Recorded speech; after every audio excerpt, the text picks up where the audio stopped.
与什么呢？比方说与我的工作相关的、已知的、未知的负面影响，我的学业、我的身体这样子，负面影响、不健康的信念、破坏性这个细胞记忆及生理问题，会祈祷这次疗愈的能力能增加100倍以上。这个增加100倍以上，常常是跟我们这个宗教的那些有关。宗教说里面这个东西呢，口号练一次，然后你底下再讲一下说，它是有100倍或者1000倍，这个力量加成起来。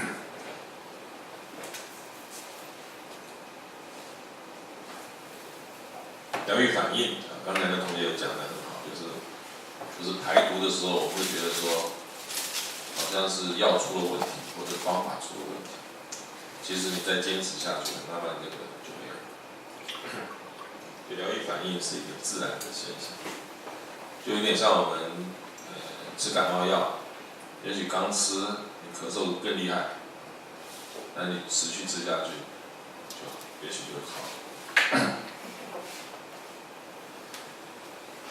好，最后是怎么说生理问题是潜在心理问题的症状？当然，我们这本书其实一直在强调这个事情，看看有什么比较短的说明。第14，生命会出现问题，可以归纳成哪12个领域？第15，哪3个领域归属于意志因子？第16，什么是立即见效舒压？请稍长。老师，大家好。我今天讲的4题呢，其实课本上面说的非常的清楚，所以我希望就是以我现在得到的东西来做进行一个延伸。就是在第13题的部分，其实生理问题跟心理问题这两个，就像是之前大家常常看到的第3理论，就是说，是生理的问题是上面10%，那其中影响的是下面90%的，就是心理因素。那至于这一块，其实很相当接近于就是佛教的种子的概念，又像是我们神天宗教的因果概念。就像我最近写的论文里面提论，讨论到就是代业转生的部分。而像说是我上一世所种下的因，然后经过地狱的那些刑罚，然后最后再转生为水族，这是一种果报。我觉得这样子显示出来是一种，就像是比喻成心理。我是心理一个问题，慢慢的累积到90几%，是所累积起来很大的一个业障，到最后就是到下一世把它弥补起来，就像是我们身体的部分。所以我觉得这样子来做延伸相当的适合，或是可能有点问题的话，大家可能再提出来，我们再聊聊天这样子。然后至于就是生命中可以出现的问题，归纳成哪12个领域？这部分就是像课本里面提的，是223页讨论到那12个领域。至于这一块，就是前一阵子我跟同学们就是我们很愉快的做了一个心理那个压力测试。我觉得那个东西对于我们认清自己现况有非常大的影响。对，心力探测器的部分这些，是这个部分很遗憾的是我拿了非常高的部分，所以我觉得我自己非常糟糕。然后后来就是认真的去思考一下，我为什么造成这种情况。但是可能是因为我还没有非常的去深入去做疗愈密码，我只做了，现在我目前只做了半个星期，然后我一天大概也做2次，因为时间有时候真的赶不上，所以我做的很少。我那时候发现说是我们很多问题其实是有时候是找不到我们最原本的部分。虽然我很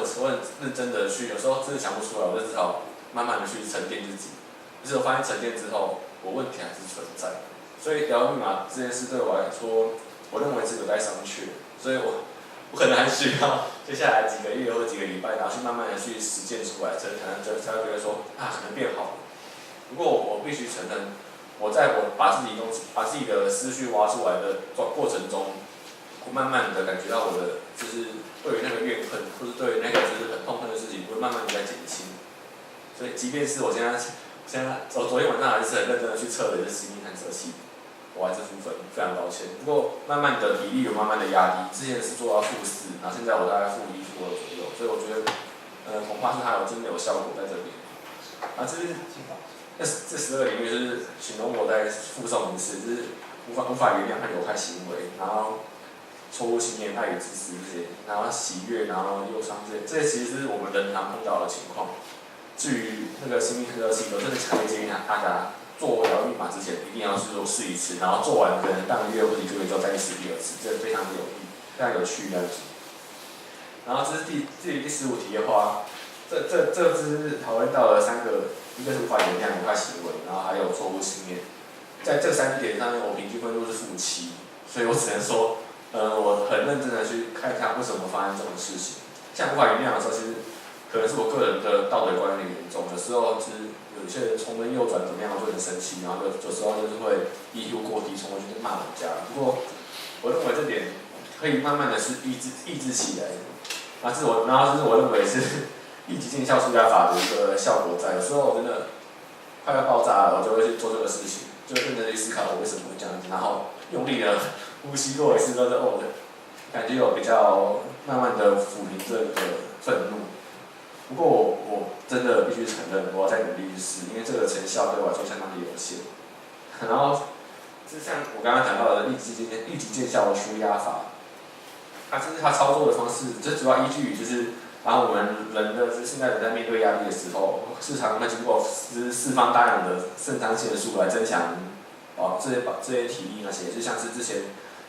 上一次已经讲到的，就是战后好的概念，然后在情境压力长时间，就是会慢慢的累积起来，就变成一个生理的压力，然后导致说我们是非常大，然后就开始产生像我第13题讲到的，就是生理的疾病。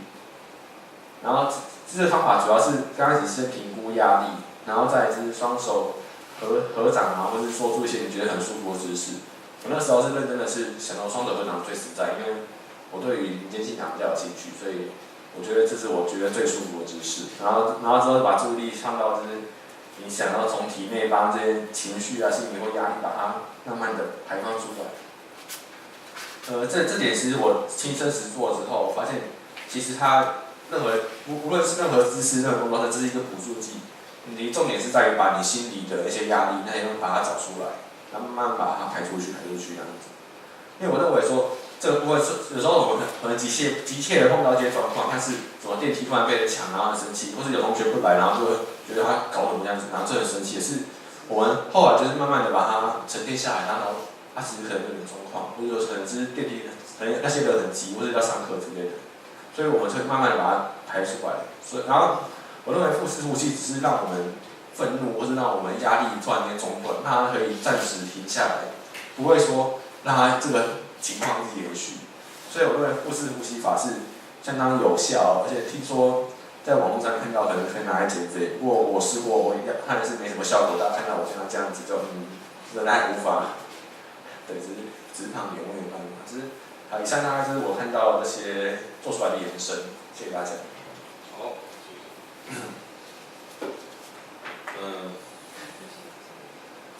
第14的这个部分呢，大家看到这个领域，其实前面3个领域就是很多人得病，比方说这个有些人就讲说，你只要得癌症，大概可以查出你某些地方是没有在原谅某些人，意思就是说，你一定有一些抱怨，这个抱怨很深，那这些东西呢会形成癌症。如果你没有什么不可原谅的事，可能你得癌症的机会就不多。但是你如果埋在心里面，觉得有些事情很多人或者某些人对你实在太坏了，那么这个事情你不能原谅，这个就会产生问题。那有害行为很简单，就是我们吸烟啦、喝酒啦、吸毒啦，这都是有害的行为。它也是有它的原因。为什么很多人他即使吸一次毒，他也不会上瘾，有些人就从此上瘾。错误信念，错误信念呢，大部分起自于说，或者导致自己没有信心。我看到很多不成功的人啊，他就是从小也许经历某些事以后，confidence 没有。他能力也许很强，我觉得这个人的 IQ 很好啊，或者是看起来应该不是问题，但他就没办法去处理那些事情，没有信心。那这个是就是我们在深入考疗愈密码的时候，会碰到的问题。那么立即见效舒压法，跟我们这一本书，就是一个是短期有效，长期无效，就是立即见效舒压。今天被人骂了一顿，但是也许我用一个比较短暂的方法可以处理掉。可如果你恨的话呢，这个东西就埋进去，那就不是你这个去跑步啊，去静坐啊，可以消除得掉。也许暂时不生气，那就埋进去。所以立即见效舒压法是一个短的，可以很快的把你一个暴露或者 depress 稍微提升一点，回到正常。那问题解决没有？可能没有解决。那也许会变成那个错误的信念，也许你会形成无法原谅，或者找酒来喝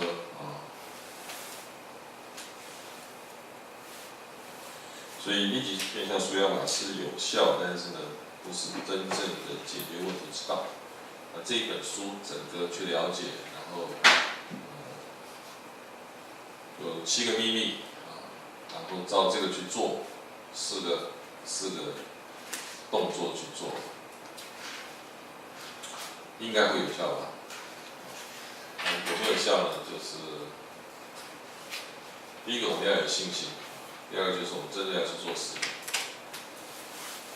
他这边告诉我们，他之所以是科学的原因是说，你这样做了以后，你的这个心的那个变异度可以呈现出来是正常。有些东西就是你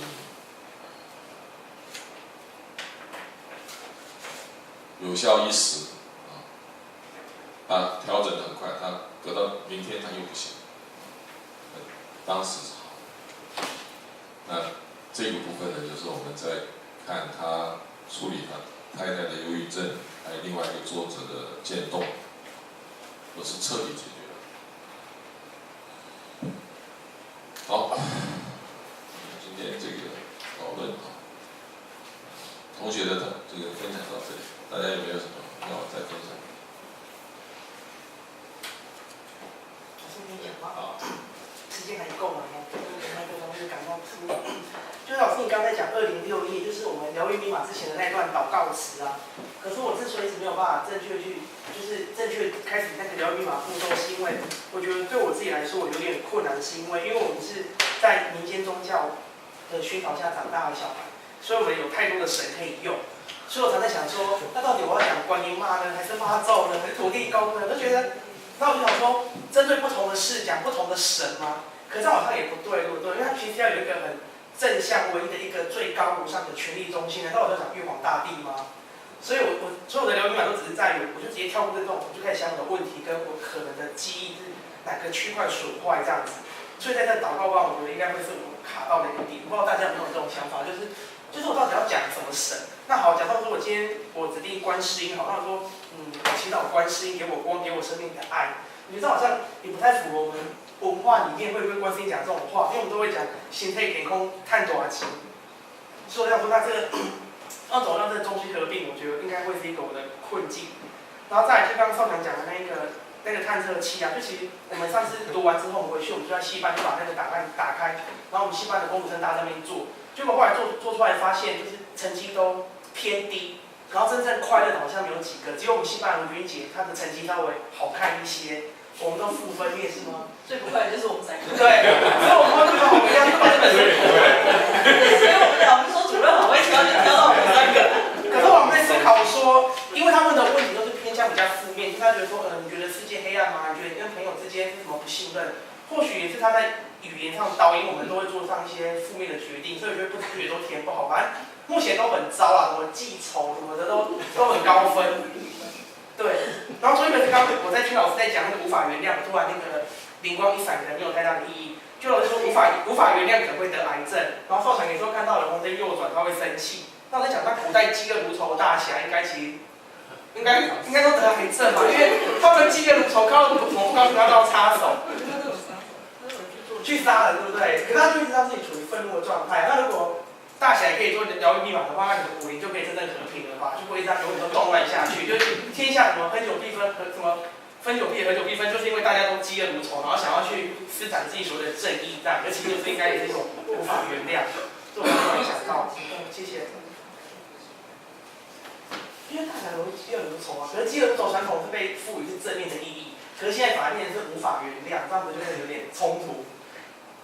大侠当中有机会发泄，对啊，他不是压在心里，他就。虽然是杀的当下，其实就已经压力就释放出去了。对。而且他们常常寿命也不会太长，也不会等到癌症那个就已经被解决了。那个，至于我们怎么样去选这个神明呢？那个简小姐要分享。其实王老师你自己都知道怎么选啊。因为我帮我妈做的是讲，如果说你想治病的话，好像是东方琉璃光药师如来，然后你想，其实因为我自己比较用观世音菩萨，因为我觉得观世音菩萨还蛮灵感的，我感觉到跟他的 connection 比较强。可是我跟我妈妈做的时候，我都一直用那个东方药师如来光这样子。我觉得用佛的力量会比用神明的力量要高，所以你可以选一个比较高的佛的力量。我讲一个新的，我今天看到同学跟我分享，我很高兴，因为我觉得他们自己透过这本书自己在发掘自己的问题，然后。这样子的情况，我是觉得，这么小就可以发现自己的问题，然后去导正自己的那个想法，或者是找出自己为什么会发现这些问题的那个。我觉得这本书可能就是带来很好的一个正面的一个心灵的那个改善。我今天听到同学这样分享，我自己觉得蛮高兴的。最终，我一般是这样，我个人从小我就是睡眠很不好睡的，但是我个人选择我是跟那个结婚一样，我是观世音菩萨，所以每天如果不如意或是我睡不着的时候，我就会念南无观世音菩萨。我是觉得他对我心理的安定啊，或者这方面是真的是所以我写的我是，那我们家我们也是。反正很多观世音菩萨，就是。那我太太因为最近是一直在念那个心经那个。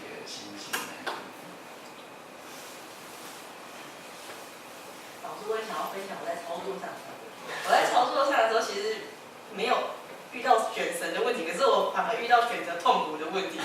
就当我在想着观世音菩萨，请治好我心中那种。耐心不够的问题的时候，可是忽然脑子有灵光一闪，我头好像也有点痛，然后就想那天治头痛好了，可是我脚好像也有点痛，就我不知道大家会不会遇到跟我一样的情况，就是我没有办法专心下来针对一件事情去处理它，就是其实你静下心来在做那4个疗程的时候，反而思绪非常的纷乱，就是想着怎么办，我好想快点治好肚子痛，也好想治好头痛，不然就很贪心。对，这是我在做的时候的分享。如果到现在我觉得我一点疗效都还没有。我可能要先找到问题的根源。他可能第二集也补充这些细节的操作。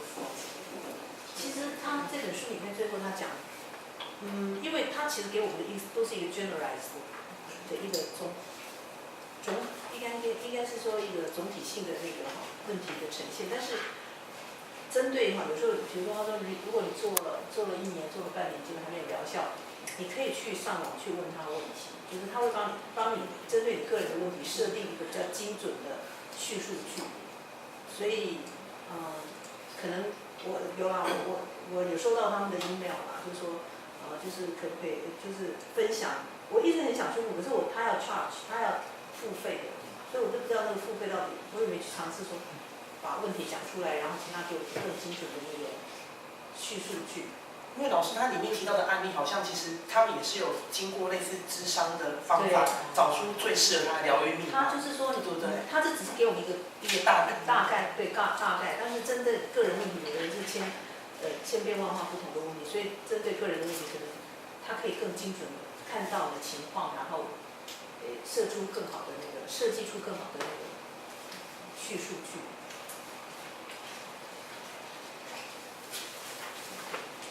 我曾经替我的这个女儿就是治感冒，她常常就是喉咙痛呢，她又不想去看病，我就你坐着然后我只有要求她一件事情，就是我练什么她不用管但是我要求就是说，我的手摆在你这边的时候，你要想象有个光照进来，白光照进来。所以，我想真正疗愈的这个4个 center，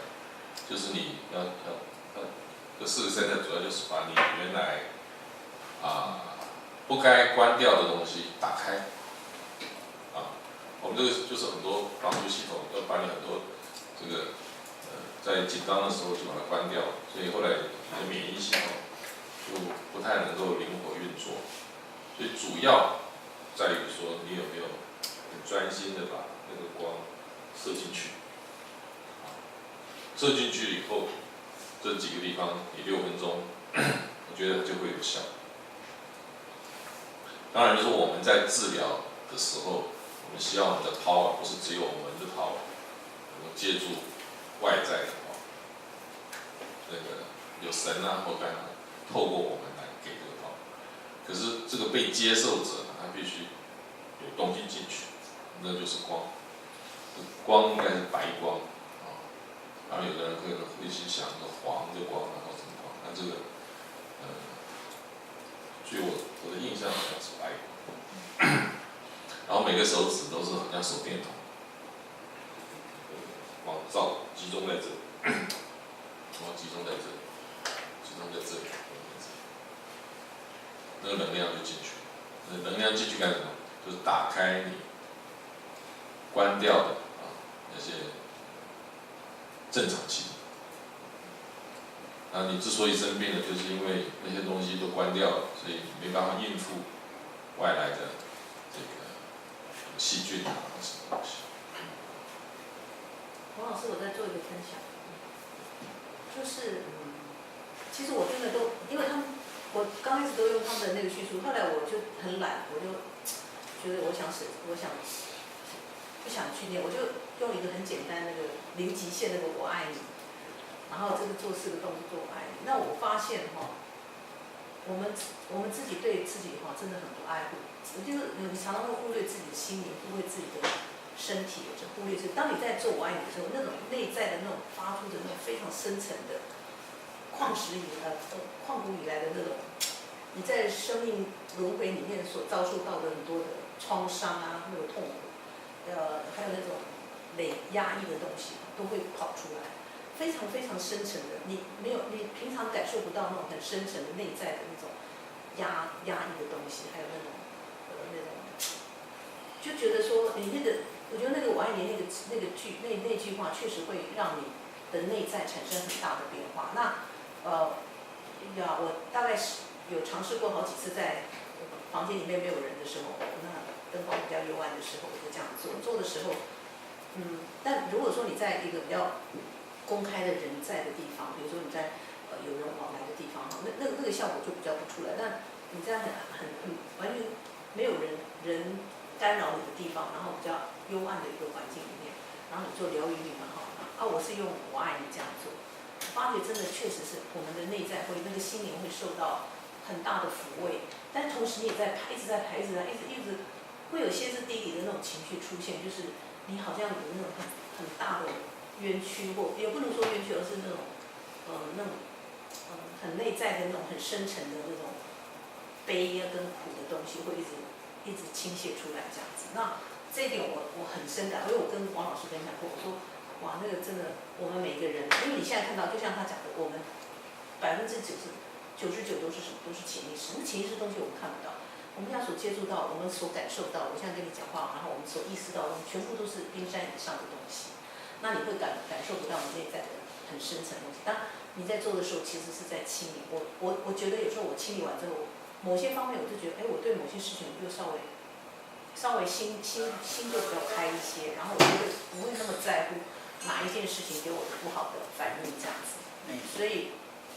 这个我是觉得它有它的效果，确实是有它的效果。因为我们也没有用一些什么一些什么奇怪的这种那种语言，就用很正常他的语言，然后我只是加上我爱你，可是那种反应真的是非常的激烈，而且真的是非常的很特别的音乐，然后我自己觉得有受到那种洗涤的感觉。对，谢谢。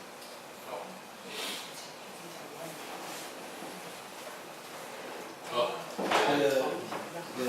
大家好。读了这本书啊，我是深深的一个感受。其实，在这个疗愈或密码这个方面呢，在我们中国啊，在我们假如说我们在台湾这个环境里面，其实已经谈了很多了，已经讲了很多，而且从刚才大家在讲话的内容里面，像我都可以稍微去摄纳到你们那一种